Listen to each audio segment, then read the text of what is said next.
The children you guys kill every day don't have bomb shelters. You have bomb shelters. Innocent children, you are murderers from a genocidal apartheid state. You are crying about having bomb shelters to run to, while Palestinian kids get killed every day. The reason why you have a bomb shelter is because you bomb everyone all across the Middle East. You have the bomb shelters because there's retaliation for your war crimes. 300,000 Palestinians are dead. They don't want you guys to know this. This is the truth that they've been suppressing from you guys for fucking decades. Israel demolishes school serving 80 children in Juba Dib on eve of new school year. Mafik Daka forced to live without his wife and children. Israeli military bombs training camp. 2 children killed in their beds. Israel holds even Israeli forces killed 4 children. Israel. We are witnessing real-time censorship. We are experiencing real-time Zionist censorship. I have one guy in the back, 2 girls, didn't want to say shit once 9/11 came on. Now they're fucking going crazy.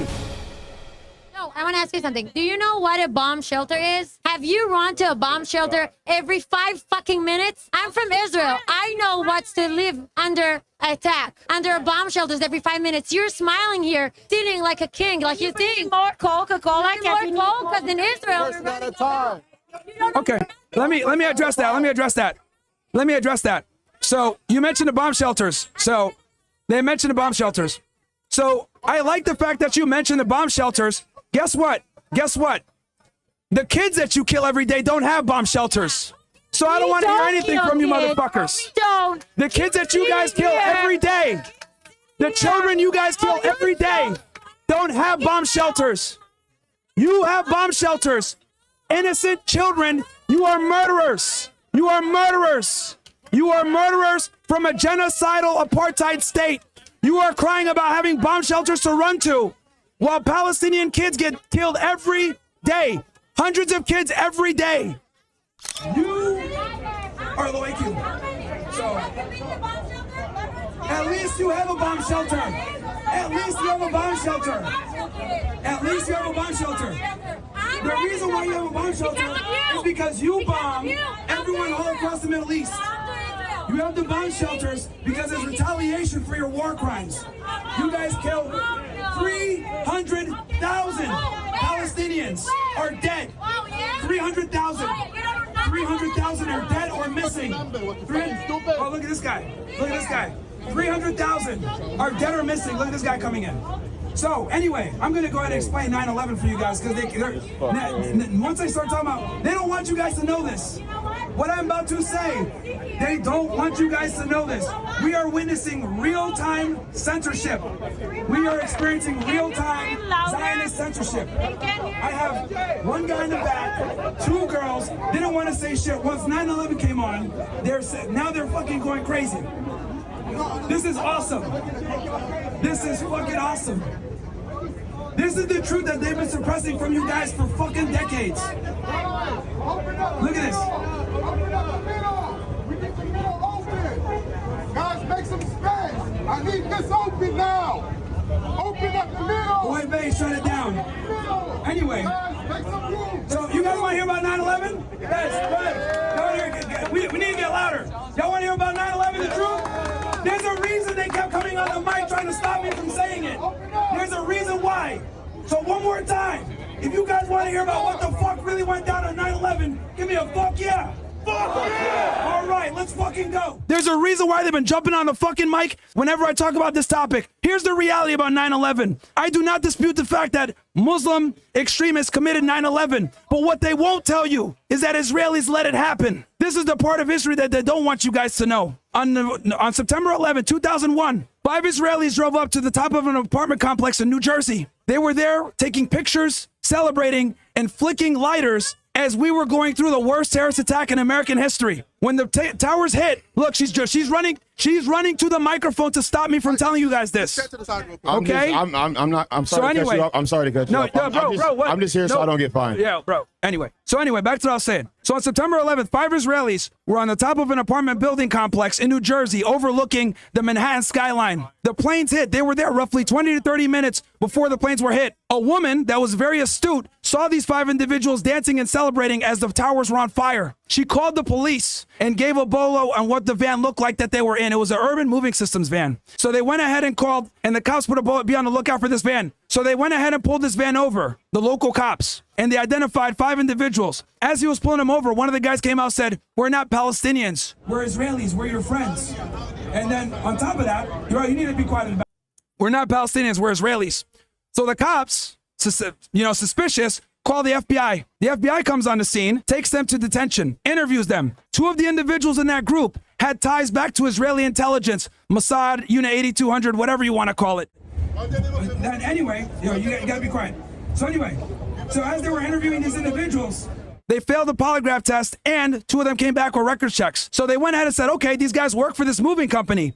The FBI executed a search warrant at the headquarters for Urban Moving Systems. What they found shocked them. They found a bunch of hard drives, computers that isn't really indicative of a moving company. Kind of strange, isn't it? And then they found out that the person that owned that moving system company was a guy named Dominic Suter. The FBI contacted him asking to question him. He ran to Israel the next day. What they found was he was backed and paid for by Israeli intelligence. Those people had foreknowledge of the attack, and they spent roughly 70 days in immigration confinement. They were deported from the United States under Mike Chertoff, whose mother used to serve for the Mossad, and he's a hardcore Zionist. So let me get this straight. 5 Israelis were caught with pre-knowledge of the worst terrorist attack in American history. They got put in immigration custody for 70 days and then deported back to Israel. If they were Muslims or Arabs, you guys think they would have been deported? No, they'd be in fucking Guantanamo Bay right now to this day. So the reality is these individuals deported, but it gets better. Not only were they deported, they went on a talk show in Israel. This goes to show the hubris of the Israelis. They asked them, why were you out there that day? They said, we were there to document an event so that everyone can see how Israelis feel. Remember that stupid woman that was talking about the bomb shelter? She wants all of you to fucking feel that too. Meanwhile, the Palestinians don't even have the ability to have a bomb shelter. They die. Privilege is invisible to those that haven't. Quite frankly, the Israelis don't deserve the privilege they get with our fucking tax dollars. Now, with that said, let me ask you this. Our greatest ally was there at our worst day and had foreknowledge about it and allowed it to happen. This has all been declassified at FBI reports, and they were deported after the fact and admitted on Israeli television they had foreknowledge. It gets even better. Who bought the World Trade Center? A guy named Larry fucking Silverstein. About a month and a half before the towers were hit, he took out a very strange and unorthodox insurance policy that covered terrorism. Then, what ended up happening was after 9/11, he was able to get the biggest insurance fucking buyout ever. This guy, Larry Silverstein, close friends with who? Benjamin Netanyahu, the current prime minister of Israel. They talk every day. Now, here's the thing I also want to ask you guys. There was a memo released back in 1996 called the Clean Break Memo. In that memorandum, and this is all declassified, you can look at it. There's a reason why they're clapping. They don't want you guys to hear this. Look, yep, they started again. They don't want you guys to hear this. So anyway, where was I here? What was I chatting again? What was I, guys? Netanyahu, best friends with Larry Silverstein, gets the biggest buyout ever. Man, there's just so much crap I'm trying to remember because it's wild that no one knows this stuff, man. So he takes out this insurance policy. The towers are hit. He gets the biggest fucking payout ever. And it's also interesting because Building 7 just goes down randomly. What the fuck? Everyone, I interviewed Richard Gage and multiple other engineers. They all conclude that it was controlled demolition. Now, are you guys really ready for the crazy part that no one ever talks about? Let's go. I need to hear a fuck yeah if you guys want to hear the part that no one talks about that's really gonna fucking piss them off. Fuck yeah! All right. It gets better. There was a ring of Israelis that were caught in a document benefit fraud investigation by the FBI out in Tennessee. These individuals were arrested for having fake documents. And before they went to trial, a DMV employee that was giving them the fake documents was mysteriously killed in a fiery car crash. They went ahead and identified these individuals, and a few of them had been at the World Trade Center prior to the bombing, and they had no permits to be there by the Port Authority, the ones that are responsible for allowing people to do work in there. They were there to do sprinkler fixes. So let me figure this out. A building that had a bunch of asbestos that was no longer rentable, these guys are over there doing sprinkler maintenance? No, they were there to put fucking bombs and do a controlled demolition. Every engineer, 1,000 plus, have come together and said, yo, this is a controlled demolition. This would not happen from a plane hitting. So again, we got a billionaire tycoon that bought the World Trade Center, takes out an unorthodox terrorism insurance policy a month and a half before the towers are hit. We have 5 Israelis that are tied to intelligence dancing and celebrating the attack. And then they admit that they had foreknowledge. Then on top of that, we got another ring of Israelis that were caught in the Midwest somewhere in a fake document benefit fraud case that were in the towers months before it was hit doing sprinkler maintenance. I think anyone with a little bit of common sense would question the fact that our greatest ally might not be our greatest ally. And there's some links here that are very problematic. Because I'll tell you guys this. If any Arab country was in this situation, the way Israel is with 9/11, we would bomb them to fucking hell. And this is just one of the ways that our greatest ally has deceived us. And that is what they've been trying to keep you guys from hearing. So the bottom line is this for those of you that are just getting here. Israeli intelligence had foreknowledge of the 9/11 attacks and did nothing to stop it. And on top of that, they allowed it to happen and celebrated it when it happened. And when questioned about it, they admitted they knew it was going to happen. And the person that ran the intelligence operation ran back to Israel. Guy named Dominic Suter. All of these documents are declassified and you guys can look them up. Larry Silverstein. Oh, clean break memo. I forgot about this. So the clean break memo, guys, written back in 1996 for Netanyahu. In this paper, they describe all the countries in the Middle East that they want to destabilize. Guess which country is left? Every other country's been destroyed by Israel. The last one left is Iran. So this has been in the make since 1996, guys, and it gets better. The people that wrote that paper, the clean break memo, were Jewish neocons. Richard Pearl, Douglas Fife, and many others wrote this paper. That was the paper that got us involved in the Iraq war. Saddam Hussein had absolutely nothing to do with 9/11, but we attacked Iraq under the premise of weapons of mass destruction. Sounds familiar? It's the same exact bullshit excuse we used to bomb Iran, that they have nuclear weapons. We're seeing history repeat itself, and I'm here to stop it. So if anybody has a disagreement with everything that I said, which is 100% factual, you can look it up, there's a reason why they've been screaming the whole time as I've been telling you guys this. This is what's been suppressed off the internet for decades. God bless America and God bless the First Amendment so you guys can hear this. Thank you, brother. Thank you. America first? No, fuck that.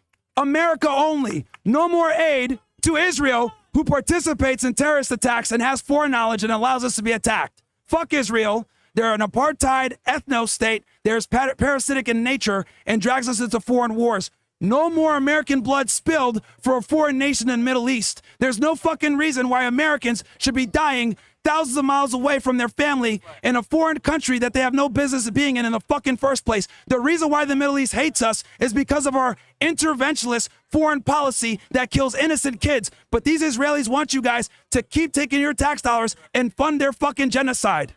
That is why they yell as I tell you guys this information. This is why they say, I'm Israel Jai, as I tell you guys the truth. They don't want the fucking truth. Because if Americans knew what I just told you guys, no one would support Israel. Nobody. They are not our greatest ally. I'm happy to discuss with anyone. The mic's open. How you doing? What's up, brother? I wanted to add one more thing. Please. Are you familiar with Ace Elevator Company? Go, take it away. Yeah, so Ace Elevator Company. This was a elevator company that had never had any prior work on elevators ever. They replaced the original company that had worked on these elevators at the Twin Towers for decades, or everywhere for decades. They had tons of experience. Ace Elevator Company had zero experience at all. They somehow won this contract for the biggest elevator renovation in human history. So they got this, which means they had access to the main elevator shafts, which is exactly where you would need to have access to if you wanted to hypothetically put some explosives in there. So and let me ask that you was this. in the months leading up to it. Why would they invest that amount of money in buildings that have a huge asbestos problem that will cost billions of dollars to fix? Interesting, right? Very true. Yeah. No, there was zero reason. Yeah. And apparently there was one of the workers at the building said that before any planes had hit, he saw a coworker running out from under the building on fire. So obviously some sort of explosive went off. That's all I wanted to add. I just wanted to add that on there. No worries.